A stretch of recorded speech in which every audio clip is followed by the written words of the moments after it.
ખેડા જિલ્લામાં આવેલ ઠાસરા નગરપાલિકા વિસ્તારમાં સતત 3 દિવસથી વરસી રહેલા ધોધમાર વરસાદને કારણે નીચાણવાળા વિસ્તારોના ઘરોમાં પાણી ફરી વળ્યા, જેવા કે ફેરકુવા, ગફુર બસ્તી, રામનગર, અણધી વિસ્તાર, નવીનગરી, પીપળવાવ રોડ, ભૂલી તળાવડી, વહેરનિયરિયા, વાસ, ઇન્દિરાનગરી, બસ સ્ટેન્ડની બાજુમાં તાજપીર નગરી, રેલવે સ્ટેશન વિસ્તાર તથા અન્ય નીચાણવાળા વિસ્તારના ઘરોમાં પાણી ફરી વળ્યા હતા, જેથી ઘરવખરી તથા માલસામાનને ઘણું નુકસાન થયું હતું।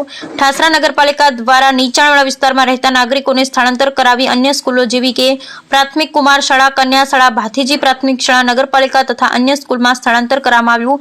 ત્યારબાદ સ્થળાંતર થયેલ તમામ લોકોને નગરપાલિકા દ્વારા ફૂડ પેકેટ તથા ભોજનની વ્યવસ્થા કરવામાં આવી। નગરપાલિકાની ટીમ દ્વારા તમામ નીચાણવાળા વિસ્તારોની તથા ત્યાં રહેતા લોકોનો સંપર્ક કરી અવારનવાર ખબર અંતર પૂછવા કર્યા હતા। ત્યારબાદ નગરપાલિકા વિસ્તાર વોર્ડ નંબર 3 માં આવેલ અણધી વિસ્તારમાં 6 લોકો ફસાયા હતા। પાણીમાં ફસાયેલ લોકોને સહી સલામત બહાર લાવવા માટે ઠાસરાના ધારાસભ્ય યોગેન્દ્રસિંહ પરમાર સાહેબ દ્વારા નડિયાદની SRPF રેસ્ક્યુ ટીમ અને ઠાસરા PSIની सूचना मुजब पोलीस स्टाफ जयसिंहभाई, फतेहसिंहभाई तथा अन्य पोलीस टीम पण जोड़ाया था। फसाયેલ 6 व्यक्तिओं 3 स्त्री 3 पुरुष हता, जेमां एक तो जयरामभाई मकनभाई वसावट ઠાસરા नगरपालिकाना माजी सभ्य हता। तेओनुं कुटुंब फसाયું। बधाने सही सलामत पाणीमांथी बहार लाववा माटे धारासभ्य साहेब, श्री PSI साहेब तथा आखी टीमनो आभार मान्यो। Bureau report सिरिलभाई खिस्त्री।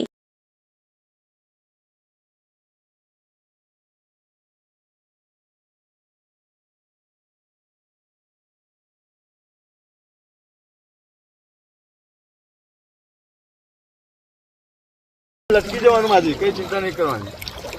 તમામને રેસ્ક્યુ કરવામાં આવેલ છે। 3 મહિલા 3 પુરુષ અણધી ગામે, ઠાસરા તાલુકો, જિલ્લો ખેડા, પોસાઈ શ્રી MS રાવળ સાહેબના નેતૃત્વમાં ઠાસરા પોલીસની ટીમ ખેતરાળ વિસ્તારમાં 1 કિલોમીટર જેટલા અંદર છેલ્લા 48 કલાકથી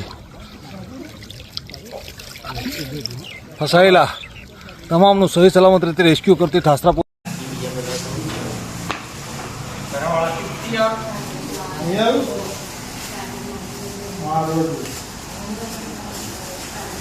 This side.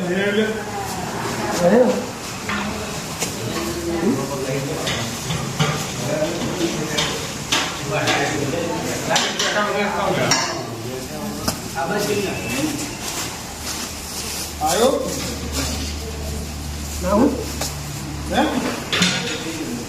આયો આયો લો ઇતરા બેન આખું બોલો લે લો વાયનું વાળો એક સીવી લાનો મને કાપી દે બહાર ને કે કાવતો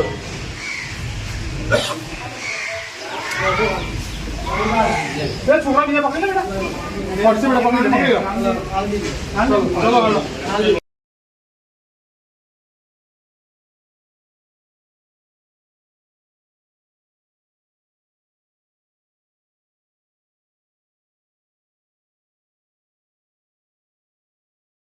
જણાવવાનું કે આવનાર 4 થી 5 દિવસોમાં ભારેથી અતિ ભારે વરસાદની આગાહી હોય। ઉપરના લેવલથી રાજ્ય કક્ષાથી આપણને સૂચનાઓ મળી હોય તથા જિલ્લા કક્ષાથી સૂચનાઓ મળી હોય કે જે સીમ વિસ્તાર, ગામડા વિસ્તારના, નદી કિનારાના વિસ્તાર હોય તેઓને તમામને સ્થળાંતરિત કરવા, જેથી જો તમને કોઈ ભય રહેલો હોય કે આવનાર દિવસોમાં 4-5 દિવસોમાં ભારે વરસાદની આગાહી હોય, જેથી તમને સ્થળાંતરિત કરવા માટે અત્યારે અમે આવ્યા છીએ। તો કોઈને અત્યારે તમારામાં ભય રહેલો હોય કે પાણી આવી જાય એવું છે તો તેઓને અમે સ્કૂલની અંદર સ્થળાંતરિત કરવા માટે આવ્યા છીએ।